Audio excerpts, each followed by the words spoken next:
بسم اللہ الرحمن الرحیم نحمده ونصلی علی رسولہ الکریم اما بعد۔ رمضان المبارک کے آخری عشرے کا آغاز ہو رہا ہے۔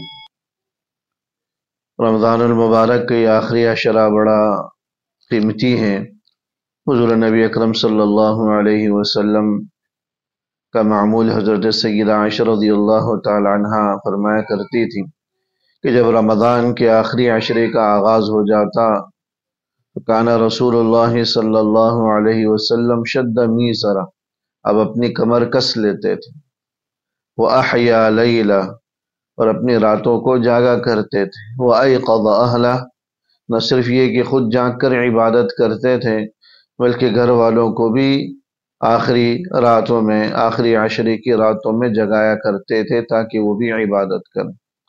یہ تو پورا رمضان حضور علیہ السلام کا عبادات میں گزرتا، رات بھر کی تہجد میں گزرتا، لیکن جب رمضان کے آخری عشرے کا آغاز ہو جاتا تو حضور علیہ السلام مزید اس کا اہتمام فرمایا کرتے تھے۔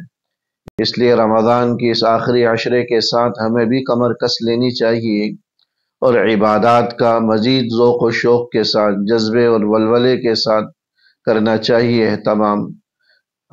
ایسا نہ ہو کہ رمضان المبارک کا یہ مہینہ گزرے اور اگلا رمضان ہم میں سے کسی کو نصیب نہ ہو، ہم رمضان کا مہینہ ہی نہ پا سکیں۔ اس لیے اس ماہ مبارک کی جتنی بھی لمحات، جتنے بھی ایام باقی ہیں ان کو غنیمت سمجھتے ہوئے تول تول کر خرچ کرنے کا اہتمام فرمائیں۔